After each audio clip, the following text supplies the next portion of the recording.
What's up, fellas? Today I'm gonna tell you about this dope sci-fi series from 2017 called Dimension 404. Grab your 3D glasses and get ready for a wild ride. This middle-aged dude in some outdated threads is chilling in his ride, jamming to his old-school tunes and wolfing down a juicy cheeseburger like there's no tomorrow. People around him are laughing their asses off, but homie's just keeping it cool and doing his thing. Dustin Harmon's always been a rule breaker, living life on his own terms. Little does he know, he's about to come face to face with his worst enemy at the local cinema today. A young chick plops herself down in the front seat. It's Dusty's niece, Chloe. She's on the phone with her dad, asking if her uncle found a job yet. Dusty can't answer that, so Chloe translates. Not yet. She says bye to her dad. Gotta go to the session. But Dusty can't roll without blasting his favorite jam. Chloe's like, seriously? He loved this song back in 7th grade. Then the uncle's like, how about some metal? The girl corrects the band name, and the uncle's all, yes, she's still got good taste. This dude's ignoring everyone's tastes and just listing off all the movies playing nearby. But the chick's already made up her mind on what she wants to see. She wants to watch something new and modern. She's dragging her uncle to the nearest movie theater and showing him the poster for this crazy youth franchise that horrifies him, because his smart little niece is into some messed up stuff. But he's got to roll with it now that he already promised her. He already said he'd take her, so he's gonna suck it up and get in line. Chloe's telling him they're using some new tech called Seni Trex for this one. And at the first screening, some dude straight up lost his mind. The uncle's got to straighten out his niece, you know? What the heck are those pics on her phone? People ain't even talking anymore. It's all good. Chloe slips Dustin her dad's credit card, and he buys tickets at the entrance. They're handed 3D glasses and told to enjoy the show. In the theater lobby, tons of fans of the new saga are putting on performances, which really ticks off Dustin. He used to watch flicks on actual film back in the day. Chloe's demonstrating these dope glasses that convert 3D images into regular 2D format. The girl shook. The whole appeal's in that format. But Dusty's her partner, and Chloe flat out refuses to wear those glasses for her. The uncle's giving a speech about how she shouldn't be afraid to stay weird in others' eyes, but always be perfectly normal for herself. Chloe heads to the hall herself, while the uncle goes to the buffet and grabs a classic Pepsi and popcorn. These two young chicks were giving him crap, telling the dude to hit up the movie theater across the street, where they were showing some silent flick. Cool as a cucumber, Dusty grabbed his stuff and strolled into the theater, spotting his niece chilling with his stylish guy treating her to some gum.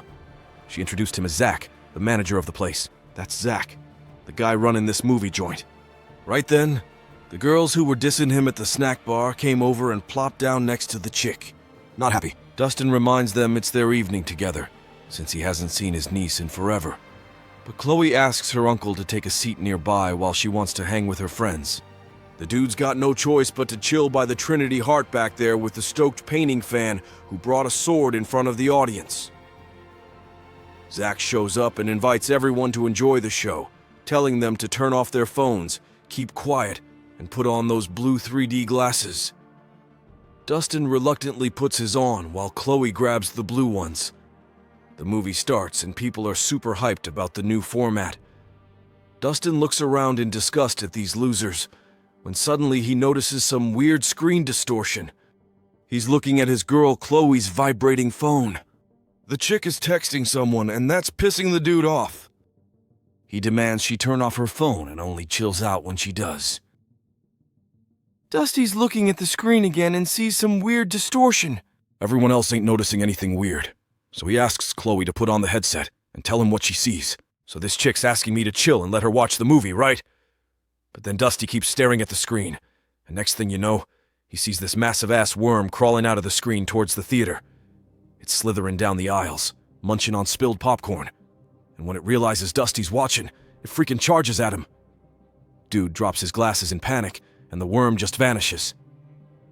Dusty's patting around under the seat and finds his ciphers. At first, he doesn't notice anyone and just lets out a relieved sigh, and then suddenly this huge worm's face appears right in front of him. The dude screams and tries to push it away from himself. People around are pissed. He's not letting them watch. Dusty in the movie is trying to prove that something's coming out of the screen. Then a staff member comes and kicks the unruly uncle out of the theater. Chloe rushes after him to the lobby. Zach asks Dusty if the monster really came out of the screen, and that's exactly what happened. That's the whole point of Res 7X, full immersion. Chloe guesses it was his glasses messing up the 3D, but Zach gets mad, saying you can't wear anything except Res 7X glasses in there.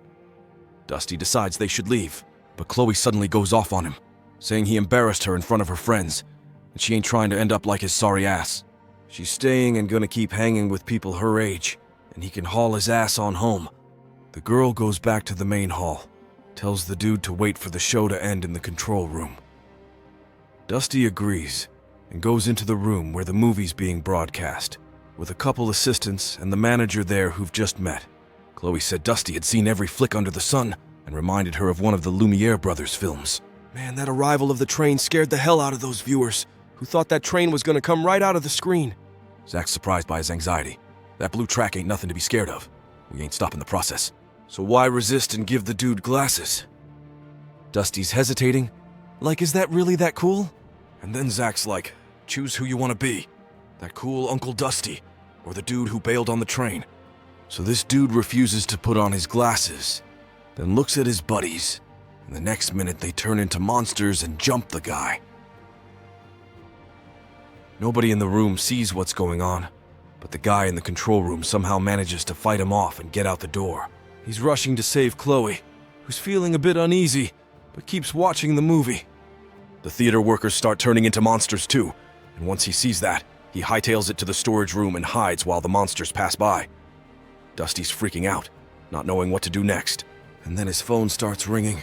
The dude manages to lock himself in from the inside, but Zach's already noticed him and is trying to call Chloe, but the girl rejects the call. The monsters start banging on Dusty's door. Dusty texts Chloe, a message asking to put on the shift.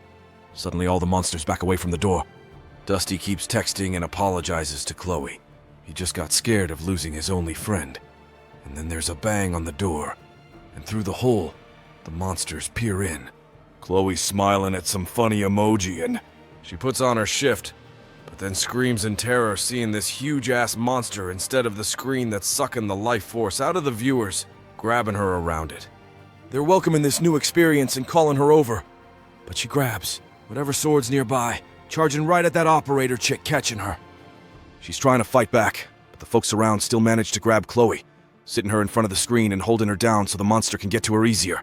And when this worm's head is about to open its mouth, the girl hits it with a ball, and a loud wail is heard.